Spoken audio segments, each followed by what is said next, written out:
జై శ్రీరామ్. ఈరోజు మన వీడియోలో కార్తీక మహాపురాణంలో భాగంగా 19వ రోజు అధ్యాయము పారాయణము గురించి తెలుసుకుందాము. నారదుడు ఇలా చెప్తున్నాడు: పృథు భూపాల, కార్తీక వ్రతస్థుడైన పురుషుడు పాటించవలసిన నియమాలను చెబుతాను విను. కార్తీక వ్రతస్థులకు నియమాలు. ఈ వ్రతస్థుడు మాంసము, తేనె, రేగిపండ్లు, నల్లావాలు, ఉన్మాదకాలను భుజించకూడదు. పరాన్నభుక్తి, పరద్రోహం, దేశాటనను త్యజించాలి. తీర్థయాత్రలు మాత్రం చెయ్యవచ్చును.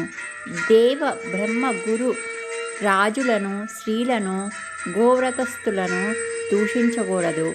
అవిసె నూనెను, నువ్వుల నూనెను, విక్రయాన్నమును, నింద్య వ్యంజనే, యుక్త భోజనమును, దూషితాహారమును విసర్జించాలి. ప్రాణి సంబంధిత మాంసచూర్ణాలను, ఆమ్ల సంబంధితాలైన నిమ్మకాయలు, కొర్రలు వంటివి, హీనధాన్యాలను, చద్ది అన్నాన్ని స్వీకరించకూడదు. మేక, గేదె, ఆవు వీటి పాలు తప్ప మరే ఇతర ప్రాణుల అమిష సంబంధ క్షీరాలను స్వీకరించకూడదు. బ్రాహ్మణులచే అమ్మబడే రసాలను, భూజ తలవనాలను విసర్జించాలి. రాగి పాత్రలలో ఉంచిన పంచగవ్యం, చిన్న చిన్న గుంటలలో ఉండే కుళ్ళు, దైవానికి నివేదించబడని అన్నము, ఈ మూడు మాంసతుల్యాలుగా చెప్పబడుతున్నాయి గనుక వాటిని విసర్జించాలి.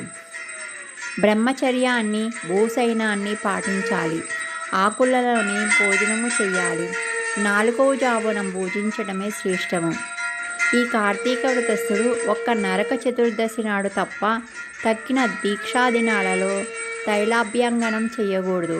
విష్ణువ్రతం చేసేవారు వంకాయ, గుమ్మడికాయ, వాకుడికాయ, పుచ్చకాయలను విసర్జించాలి. బహిష్టులతోనూ, మ్లేచ్చులతోనూ, వ్రతభ్రష్టులతోనూ, వేదత్యక్తులతోనూ సంభాషించకూడదు.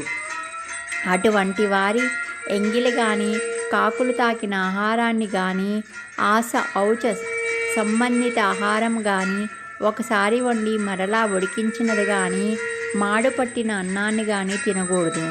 తన శక్తి కొలది విష్ణుప్రీతికై కృత్యాదులను చెయ్యాలి. గుమ్మడి, వాకుడు, సురుగుడు, ముల్లంగి, మారేడు, ఉసిరిక, పుచ్చ, కొబ్బరికాయ, ఆనప, చేదుపొట్ట, రేగు, వంకాయ, ఉల్లి వీటిని పాడ్యమి అదిగా పరిత్యజించాలి. కార్తీక మాసంలో కూడా ఉసిరికాయను తినకూడదు. ఇవే కాక ఇంకా కొన్నింటిని కూడా వర్జించాలి. మరి కొన్నింటిని బ్రహ్మార్పణం చేసి పూజించాలి. ఈ కార్తీక మాసంలో చేసినట్లే మాఘమాసంలో కూడా చేయాలి. కార్తీక వ్రతాన్ని యథావిధిగా ఆచరించే భక్తులను చూసి యమదూతలు సింహాన్ని చూసిన ఏనుగు వలె పారిపోతారు. 100 యజ్ఞాలు చేసిన వాడు కూడా స్వర్గాన్నే పొందుతున్నాడు. కానీ కార్తీక వ్రతస్థుడు మాత్రం వైకుంఠాన్ని పొందుతున్నాడు. కాబట్టి యజ్ఞయాగాదుల కన్నా కార్తీక వ్రతం గొప్పదని తెలుసుకోవాలి. ఓ రాజా, భూలోకంలో ఉన్న పుణ్యక్షేత్రాలన్నీ కూడా కార్తీక వ్రతస్థుల శరీరమందే ఉంటాయి.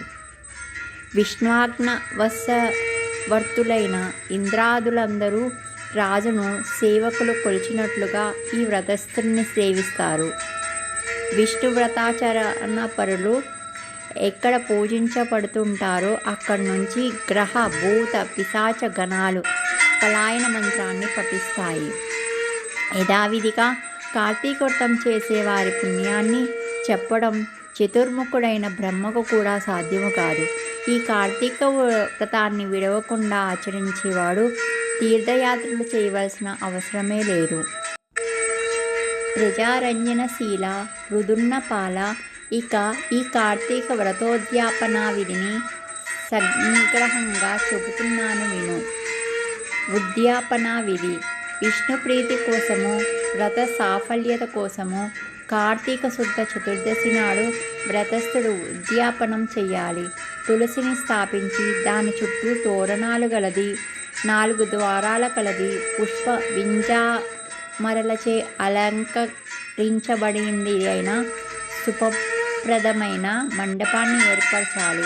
4 ద్వారాల వద్ద సుశీల, పుణ్యశీల, జయ, విజయములనే 4 ద్వారపాలకులను మట్టితో ఏర్పరిచి వారిని ప్రత్యేకంగా పూజించాలి. తులసి మొదట్లో 4 రంగుల గల ముగ్గులతో సర్వతోభద్రం అనే అలంకారాన్ని చేయాలి. దానిపై పంచరత్న సమన్వితము, నారికేళ సంయుక్తము అయిన కలశము ప్రతిష్ఠించి శంఖ చక్ర గదా పద్మచారి పీతాంబరుడు, లక్ష్మీ సమేతుడు అయిన నారాయణ్ణి పూజించాలి.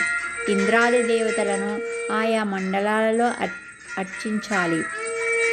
శ్రీ మహావిష్ణువు ద్వాదశి రోజున నిద్రలేచి త్రయోదశి నాడు దేవతలకు దర్శనమిచ్చి చతుర్దశి నాడు పూజనీయుడై ఉంటాడు కనుక మానవుడు ఆ రోజున నిర్మల చిత్తుడై ఉపవాసం ఉండి విష్ణు పూజను విధి విధానంగా ఆచరించాలి. గురువు ఆజ్ఞ ప్రకారం శ్రీహరిని సువర్ణ రూపమందు ఆవాహన చేసి షోడశోపచారాలతోనూ పూజించి పంచభక్ష భోజ్యాలను నివేదించాలి. గీత వాద్యాది మంగళధ్వనులతో ఆ రాత్రి నుండి సేవించుచు మరునాడు ప్రాతః కాలకృత్యాలు నెరవేర్చుకొని నిత్యక్రియలను ఆచరించాలి. పిదప నిష్కల్మ శాంతరంగుడై హోమం చేసి బ్రాహ్మణ సమారాధన చేసి యథాశక్తి దక్షిణలు ఇవ్వాలి. ఈ విధంగా వైకుంఠ చతుర్దశి నాడు ఉపవసించినవాడు, విష్ణు పూజ చేసినవాడు తప్పక వైకుంఠాన్నే పొందుతున్నాడు. ఓ బ్రాహ్మణులారా, మీరు సంతోషించుట చేత నేను విష్ణు అనుగ్రహము పొందిదును కాక. ఈ వ్రతాచరణ వలన గత 7 జన్మలలోని నా పాపములు నశించును కాక, నా కోరికలు తీరును కాక, గోత్ర వృద్ధి స్థిరమగును కాక అని బ్రాహ్మణులను క్షమాపణ కోరాలి. వారి చేత తదాస్తు అని దీవింపబడి దేవతోద్యాపనలు చెప్పి బంగారపు కొమ్ములతో అలంకరించబడిన గోవును గురువు దానమివ్వాలి. అటు తరువాత సజ్జనులతో కూడిన వాడే భోజనాదులు పూర్తి చేసుకోవాలి. ఇంతటితో కార్తీక పురాణము 19వ రోజు పారాయణం సమాప్తము. ఈ వీడియో విన్నారు కదండి. నచ్చినట్లయితే లైక్ చేయండి, షేర్ చేయండి, సబ్స్క్రైబ్ చేయండి. బెల్ బటన్ ప్రెస్ చేయడం వల్ల నేను పెట్టే ప్రతి వీడియో మీకు నోటిఫికేషన్ రూపంలో వస్తుంది. మీకు ఏమన్నా డౌట్స్ ఉంటే కామెంట్లో తెలియజేయండి. జై హింద్, జై భారత్, జై శ్రీరామ్.